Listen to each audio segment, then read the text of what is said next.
ओम सजात्म स्वरूप शुद्ध चैतन्य स्वामी ने नमः। जे स्वरूप समझा विना पाम्यो दुख अनंत, समझाव्यु ते पद नमो श्री सद्गुरु भगवान। ओम नमः। कल हमने आत्मसिद्धि शास्त्र की गाथा गुण 50 और 50 को आशय समझने का प्रयास किया कि जैसे असी और म्यान एक लगते हुए भी भिन्न हैं। असी यानी बाहर का कवर आवरण और म्यान जो वास्तविक अंदर धातु रूप तलवार है। बाहर से हम कहते तलवार लेके आ तो पूरी तलवार लाके दी जाती है उस असी यानी कवर के समेत। लेकिन क्या उससे शत्रु का हनन हो सकता है? तो नहीं हो सकता। शत्रु पर जब प्रहार करना होता है तब उस तलवार को उस म्यान से अलग करके उसको उपयोग में लाई जाती है। ये एक व्यवहार का कथन। तब उस तलवार के द्वारा आप युद्ध कर सकते हैं। ऐसा ही आंतरिक युद्ध हमें यहाँ करना है। ये बाहर जो असी है, ये जो कवर है, ये जो आवरण है, मन वचन काया रूप कर्म रूप पुद्गल परिणमन रूप, इस आवरण से दृष्टि को हटाकर आंतरिक युद्ध मोह राग द्वेष रूपी जो परिणमन हो रहे हैं, जिससे कर्म का बंध हो रहा है, ऐसे भाव कर्मों को जड़ मूल से उखाड़ने के लिए उस आत्मा रूपी तलवार के उपयोग करने के लिए उपयोग करना है। इस उपयोग को समझना बराबर, क्योंकि आत्मा छे देहादिति भिन्न आत्मा रे उपयोगी सदा अविनाश। उपयोग मुख्य लक्षण बताया। ज्ञान गुण में आने के लिए, ज्ञान स्वभाव की पहचान करने के लिए, ज्ञान स्वभाव की रमणता के लिए सर्वोत्कृष्ट साधन यह उपयोग है।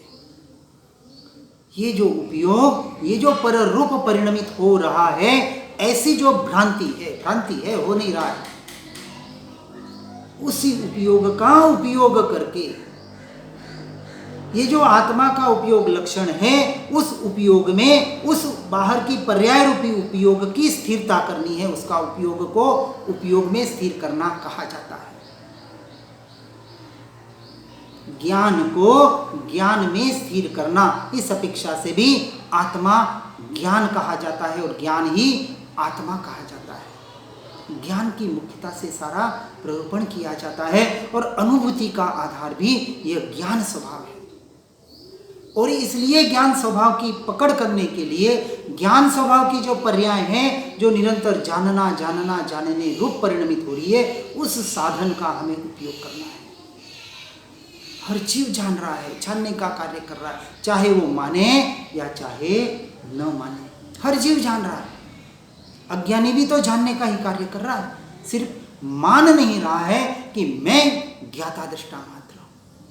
बस मान ले तो सम्यक दृष्टि हो गया। इतना मानना, सम्यक दर्शन, सम्यक श्रद्धान, सच्चा श्रद्धान अपने अस्तित्व का, अपने होने पने का, अपने गुणों का, अपनी क्रिया का, अपनी आत्मा की क्रिया का। ज्ञान क्रियाभ्याम मोक्ष कहते हैं ना। अब लोग कहते बाहर के शास्त्रों का ज्ञान करो अच्छी तरह से और अच्छे से अच्छा पालन करो। किसका पालन करो? क्रियाओं का, जैना का अच्छे से पालन करो। अरे किसकी जैना करनी थी? जीवों की या इस जीव की? करनी थी जैना। जीव की जैना तो भूल गए और जीवों की जैना में लगे रहे। ना नहीं कह रहे, 4 हाथ जमीन देख के चलने का जो प्रयोजन बताया, क्यों बताया? जीवों को बचाने के लिए। हाँ ही कहेंगे। क्यों कहते हैं? भाई देखो, बराबर ध्यान से चलो, एक भी जीव मर न जाए, जैना पूर्वक चलना। क्योंकि बाहर के जीवों को जीव माना, यहाँ जीव की हिंसा पता ही नहीं पड़ रहा है। जब पता पड़ा न मैं किसी को मार बचा सकता हूं, ना कोई मुझे मार बचा सकता है, यह सुनकर स्वच्छंदी मत होना। अब प्रयोजन समझना, 4 हाथ जमीन देखने का मतलब, उसे नासाग्र दृष्टि कहा। यह ध्यान की स्थिति है। देखो आप ध्यान में बैठते हैं और नाक के अणी पर करेंगे और उस दृष्टि को सीधी जमीन पर लेके जाएंगे तो वो 4 हाथ जमीन आएगी। वो एक ध्यान, आप चलते चलते ध्यान में है। अब वहां ध्यान किसका करना है? जीवों को बचाने का या अपनी आत्मा का? अब विचार करें, जीवों को बचाने का काम आंख और पांव से होता है या आत्मा से होता है? किससे होता है? स्पष्ट सीधी सी बात है, जीवों को बचाने का काम आंख और पांव से होता है ना? अरे हाँ या ना तो बोले। जीवों को आप बचाने का प्रयास करते हैं, तो जब आंख से कोई जीव दिखा तो उस जीव को आप उलांग कर जाएंगे, तो पांव से उलांगेंगे उसको, इतना ही करेंगे ना। और क्या कहेंगे? मैंने जीव को बचाया, कर्म बंद कर लिया, पुण्य का बंद कर लिया, क्योंकि भाव बचाने का था। यदा कदाचित कोई जीव मर जाए तो क्या विचार करेंगे? अरे रे रे, आज मेरे से जीव मर गया, पाप का बंद कर लिया। क्योंकि शरीर की क्रिया को, शरीर के परिणमन को अपना परिणमन माना, दोनों में कर्म बंध किया। तो जब ये कार्य पुद्गल का है तो पुद्गल का कार्य करे, होने दे। हम थोड़ी मना कर रहे हैं, हम थोड़ी कह रहे हैं कि मार के चलो। आंख का और पांव का काम है, तो शरीर का परिणमन है। आप 4 हाथ जमीन देख के चलें, जो भी आंख से जीव दिखते हैं उसको बचाएं और आप उसको उल्लंघन करके जो भी, लेकिन यहाँ भाव कहाँ होना चाहिए? अब ये बात, यहाँ धर्म घटित होता है। यहाँ तक धर्म नहीं है, आपने मारा या बचाया, धर्म और अधर्म कहीं नहीं है। मारने की बात नहीं कर रहा हूँ, वापस बचाना ही है। पर वहाँ उस वक्त आपका उपयोग कहाँ होना चाहिए? 4 हाथ जमीन देखने का मतलब ये होता है, और ये पूरे मैंने इस जीव ने प्रयोग किए हुए हैं, प्रयोगात्मक बता रहा हूं मैं। 1600 किलोमीटर का विहार किया था, और उस 1600 किलोमीटर के विहार में इतना उत्कृष्ट कार्य हुआ, सर्वोत्कृष्ट कार्य हुआ। ये भेद ज्ञान, भेद ज्ञान, भेद ज्ञान चल रहा है। ये शरीर चल रहा है, जीवों को बचा रहा है, बचाने वाला बचा रहा है, जानने वाला जान रहा है। ये निरंतर उपयोग, क्योंकि जब हम दृष्टि नीचे करते हैं, वो ध्यान की अवस्था, आपका सारा उपयोग, कौन आ रहा है, कौन जा रहा है, कौन सी दुकानें, क्या है, क्या हो रहा है, वहाँ से उपयोग हट जाता है। और आप एकाग्र दृष्टि करके, आपकी आंख और पाँव अपनी शरीर का कार्य कर रहा है। अब आपका मन खाली है, खाली है ना? चलते वक्त मन का उपयोग होता है क्या?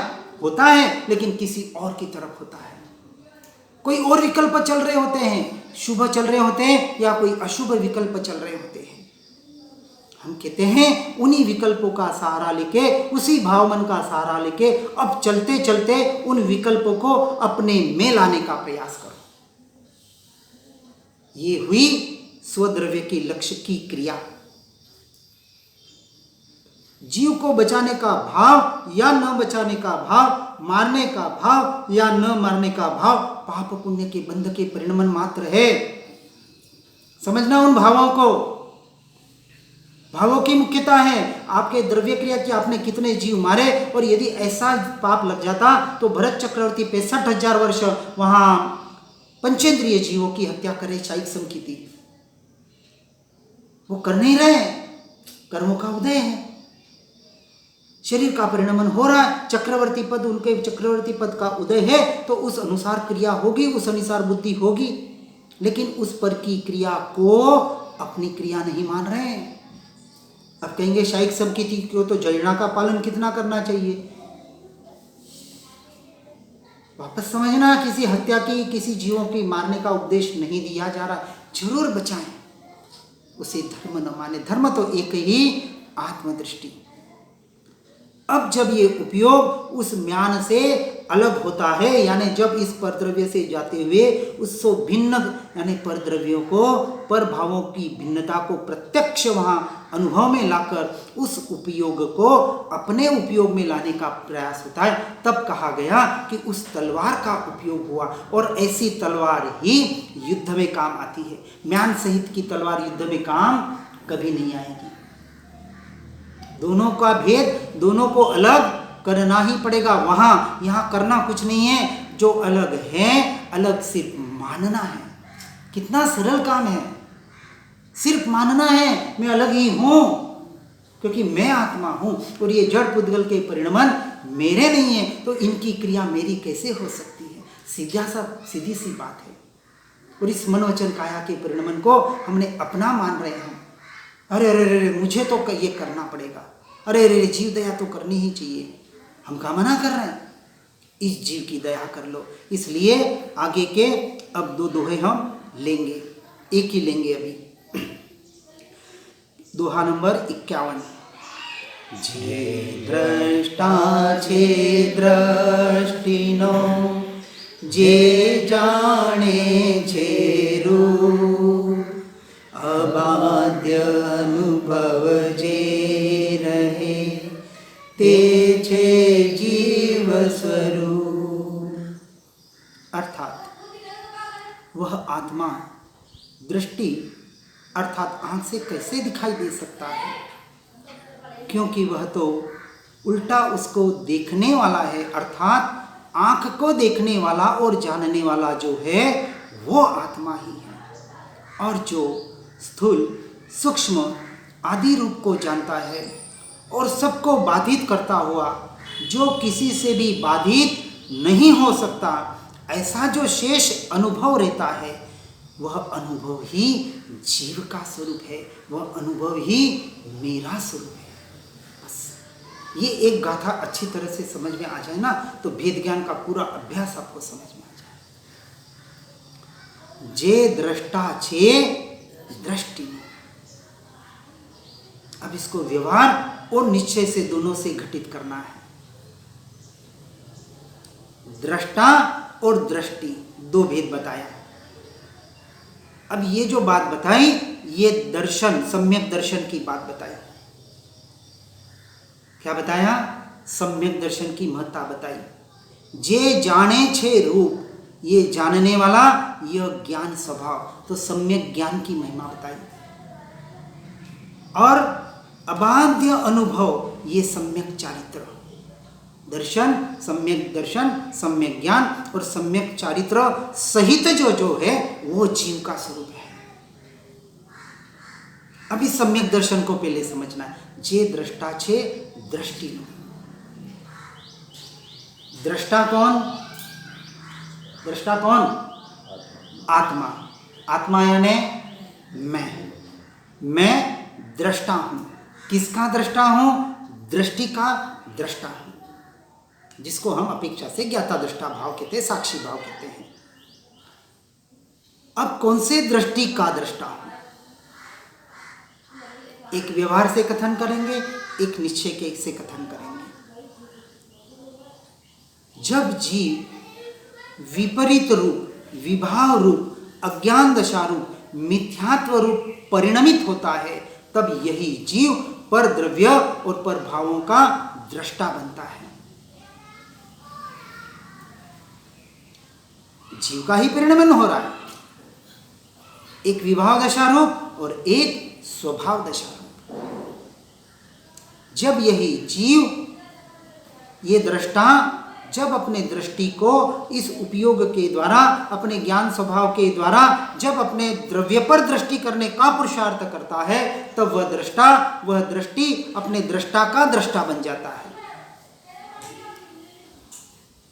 किसका दृष्टा बन रहा है? अभी दो जगह परिणमन हो रहा है, और दोनों परिणमन किसके हो रहे हैं? जीव के ही हो रहे हैं।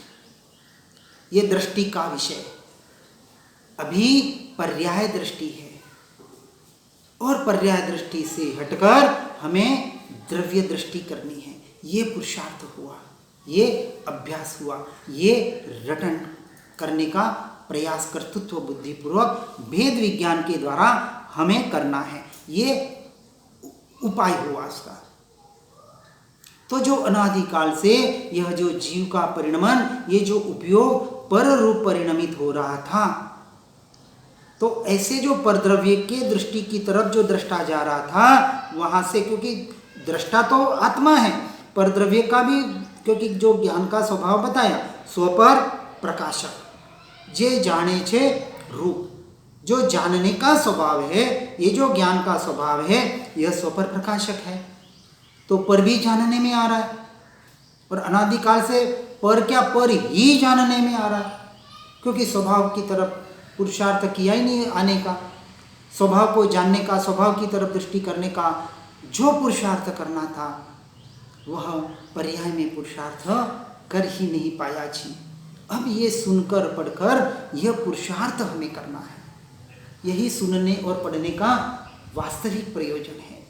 अब ये सुनकर पढ़कर उसके अनुरूप अपने जीवन को परिणमित करने का हमें प्रयास करना है।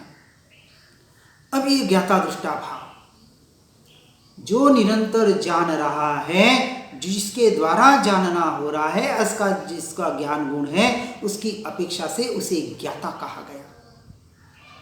और ये जानने का जो ये परिणमन हो रहा है, जो दर्शन गुण के द्वारा हो रहा है, इस अपेक्षा से उसे दृष्टा कहा गया। उसे यानी आत्मा को अपने स्वरूप की बात यहां बताने का प्रयास करे, क्योंकि जीव का स्वरूप बता रहे हैं कि जो मात्र देखने और जानने वाला है, जो ज्ञाता दृष्टा जिसका स्वभाव है, वह जीव का स्वरूप है। तो ज्ञाता दृष्टा भाव में आ जाओ। इसलिए पहले वेद ज्ञान के द्वारा, इस साक्षी भाव के द्वारा, इस ज्ञाता दृष्टा भाव के द्वारा पर द्रव्य से स्वद्रव्य में लाने का प्रयास कराया जाता है विकल्पों के द्वारा, कि मैं आत्मा हूं और मैं पर द्रव्य को मात्र जानने वाला हूं, और पर द्रव्य के निमित्त से उत्पन्न होने वाले पर भावों को भी मात्र जानने वाला हूं। इसको हम कहते हैं दृष्टा ज्ञाता भाव।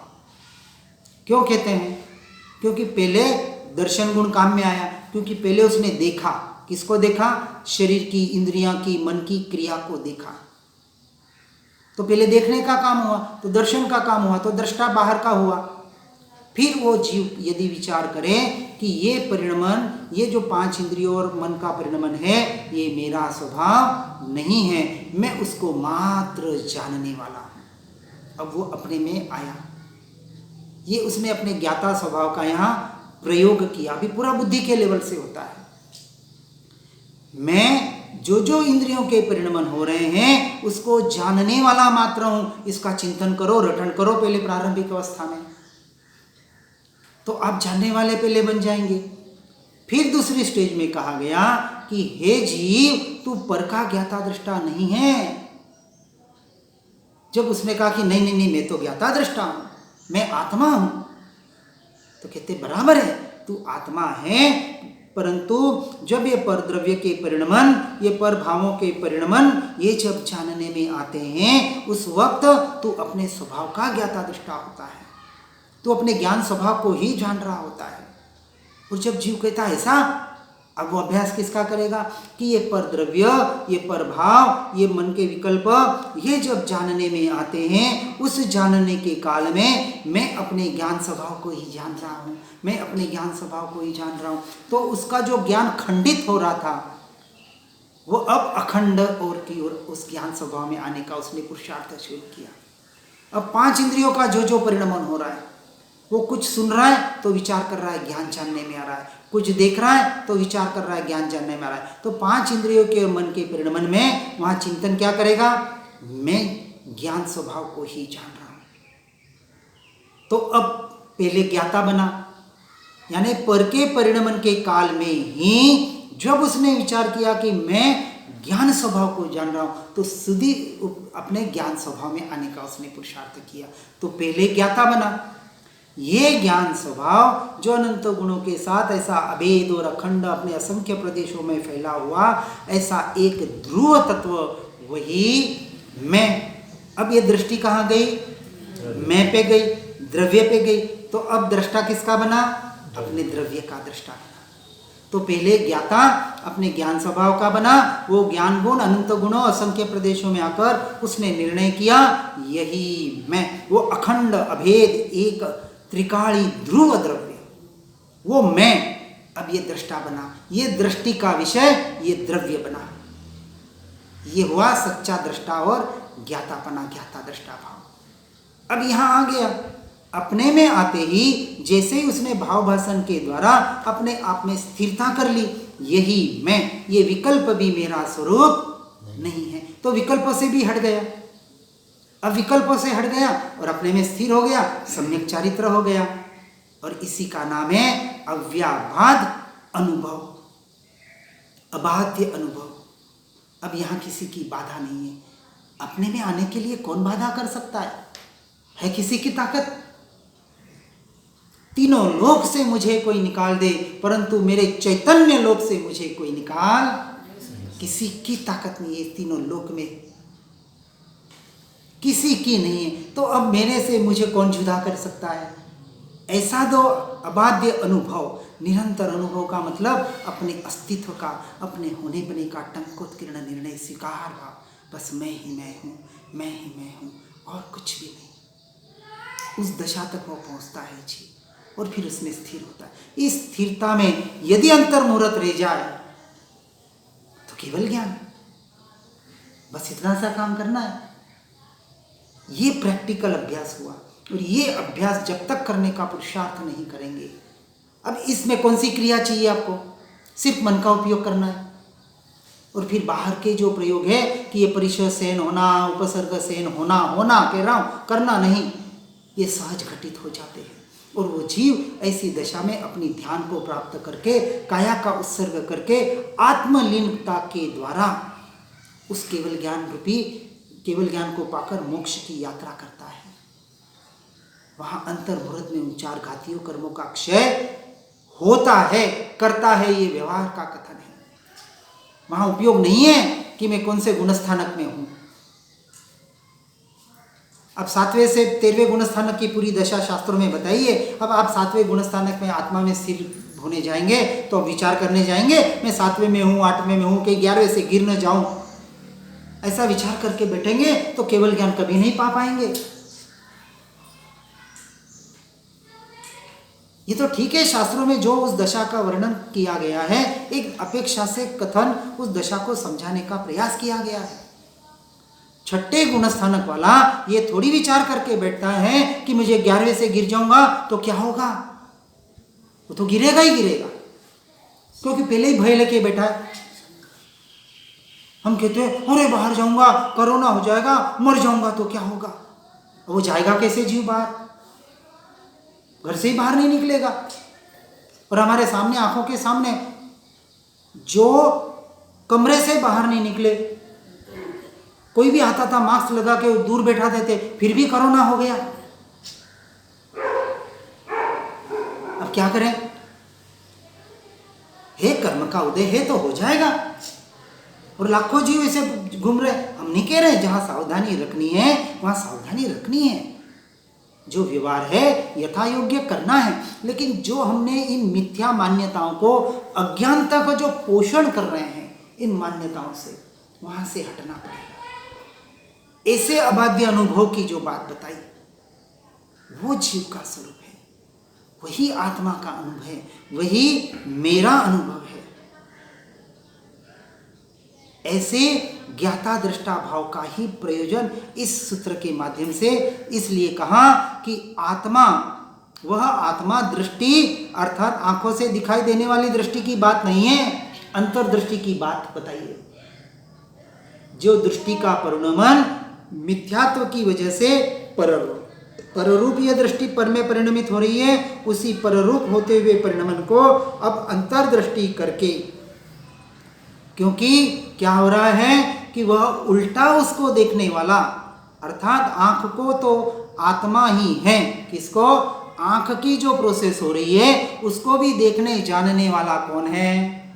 वह आत्मा है, वह मैं हूं। ये आंख जिसको देखती है, उस आंख को द्वारा देखने वाले को देखने वाला, वो देखने वाला अंतर में बैठा हुआ, ये भी व्यवहार का कथन। वास्तविक तो वो पर को देख ही नहीं रहा है, वो तो अंतर्दृष्टि से अपने को ही देख रहा है। ये द्रव्य दृष्टि। तो पर्याय दृष्टि से हटके हमें निरंतर द्रव्य दृष्टि करने का ये पुरुषार्थ, और स्थूल सूक्ष्म आदि रूप को जो जानता है, स्थूल यानी पर परिणमित जो होता है, सूक्ष्म यानी जो अंतर परिणमित होता है, वो अपने उपयोग को जितना जितना भीतर में सूक्ष्म करेगा, निरंतर वेद ज्ञान के द्वारा, निरंतर विचारों के द्वारा, मैं जानने वाला, मैं ज्ञान स्वभावी, मैं आत्मा। अब कहेंगे खाली रटन करने से हो जाएगा? भाव रटन के साथ उन भावों की अभिवृद्धि करने का प्रयास करना है। अरे एक बार रटन तो करें। रामकृष्ण परमहंस का एक प्रत्यक्ष दृष्टांत देते हैं। काली के भक्त थे, वेदांत वाले उनको आत्मज्ञानी मानते हैं, परमहंस कहते हैं। उन्होंने अपने आप को स्त्री मानना शुरू किया और इतना स्त्री रूप परिणमित हो गए, साड़ियाँ पहनने लगे, बिंदी लगाने लगे, चूड़ियाँ, बिल्कुल सारे स्त्री थे। तो कहते हैं, जो मैंने सुना है वो बता रहा हूँ, और ये अभी के काल के हुए, 5-25 साल पहले, 50 साल पहले, कि वो स्त्री रूप होने लगे, उन्हें मासिक धर्म शुरू होने लगा, स्तन निकलने लगे, और पूरी उनकी चाल ढाल हाल सब स्त्री रूप होने लगी। ये सामने देखे हुई बातें लोग जो बताते हैं उनके, आपने सुना होगा नहीं, लेकिन मैंने तो सुना पड़ा है।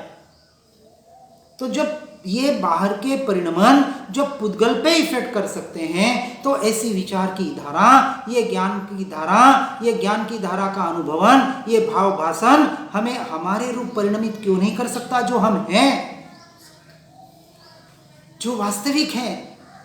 हम जैसे विचार करते हैं, मैं बीमार हो गया, अरे कौन बीमार हुआ? मुझे वेदना हो रही है। अरे किसको वेदना हो रही है?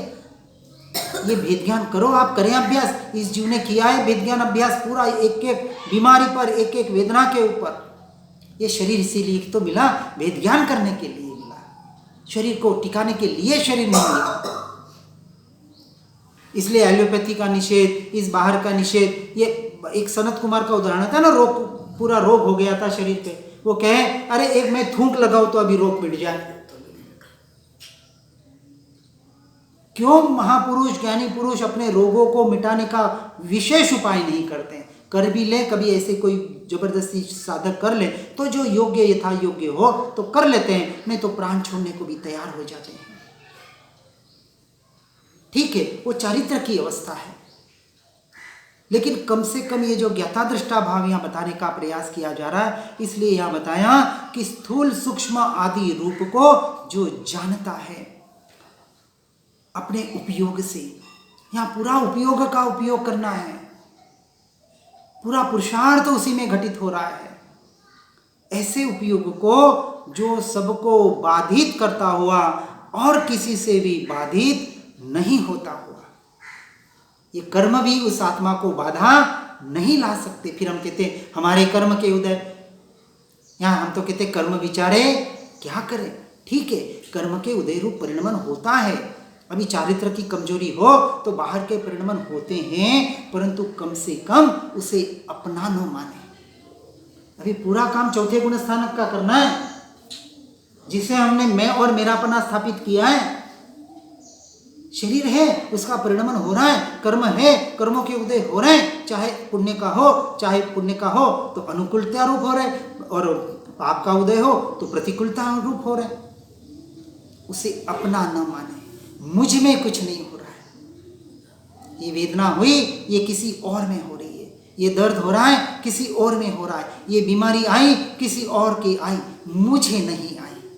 कम से कम इतना विचार तो हम कर सकते हैं ना, इतना तो कर ही सकते हैं, क्योंकि मैं आत्मा हूं। ठीक है, अनुभव में आ रहा है, दो द्रव्य एक साथ क्षेत्रावघात संबंध होने की वजह से अनुभव करने का स्वभाव आत्मा का है। अनुभव हो रहा है लेकिन उसमें नहीं हो रहा है। वेदना शरीर में हो रही है। हम दृष्टांत से ऐसे समझाते हैं, अब ये देखो, ये दो हाथ है, दो हाथ जब भिन्न है, अब नीचे का हाथ कांप रहा है, कांप रहा है ना। अब क्या हो रहा है? दोनों का अब क्या हो रहा है? ये नीचे का कांप रहा है ना, ऊपर का स्थिर है। अब क्या हो रहा है? हाँ, दोनों कांप रहे हैं ऐसा लग रहा है, ये स्थिर ही है, ये स्थिर है, इसको स्थिर रखो और नीचे का कांपते रहो, इसको नहीं हिलाना है, इसको हिलाना है। अब क्या होगा, ये हिल नहीं रहा है पर हिल रहा है ऐसे लग रहा है, ये भ्रांति है। वेदना शरीर में हो रही है, अनुभव आत्मा कर रहा है और आत्मा कह रहा है मुझे वेदना हो रही है, बस ये तो भ्रांति है, ये निकाल दो। वेदना शरीर में हो रही है, मुझ में नहीं हो रही है, मैं मात्र उसका ज्ञाता दृष्टा हूँ, बस ज्ञाता दृष्टा रह के अपने स्वरूप में, अपने स्वभाव में आने का पुरुषार्थ करना और ऐसा जो अबाध्य अनुभव अपना है उस अनुभव में निरंतर रमण करने का हर जीव अपने जीव में पुरुषार्थ करे। जिनाज्ञा विरुद्ध कुछ भी कहने में आया हो तो मिच्छामि दुक्कड़म। सुखधाम अनंत सुसंत चरी दिन रात रहे तद ध्यान महि पद शांति अनंत सुधामय प्रणमु पद तेवर जयते हो प्रण